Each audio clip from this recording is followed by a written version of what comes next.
Okay, so it's halfway through the cycle and it's heated up nicely, it's nice and warm in there. And it's going the other way.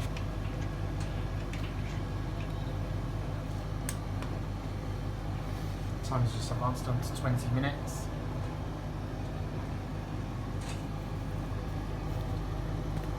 And this is the first drying cycle I've done in this dry since I've had it. The first time I used it was to try it out with a few things. Now I'm having to do a full cycle in it because the Indesit dryer in the kitchen is giving me a jip at the moment, which I'll show you later. But it's given me the chance to do a proper full load in this one. So in there at the moment there's a bed sheet, some t-shirts and some tea towels and a few other bits.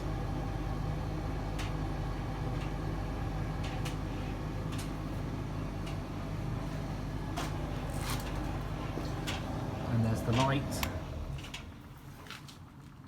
And the other way.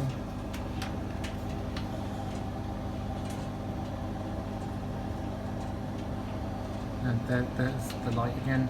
When it's off it's green, but you can see it's actually orange. Don't know what that symbol above the light is.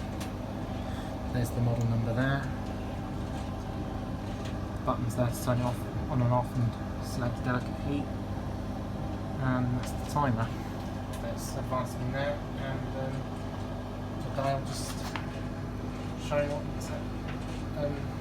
part of the cycle it's on.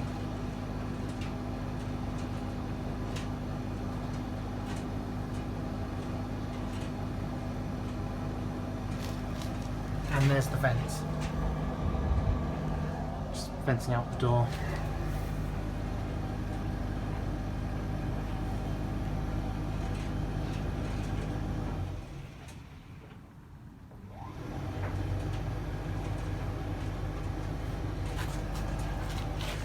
Right, catch up in a bit when it gets to the cool down.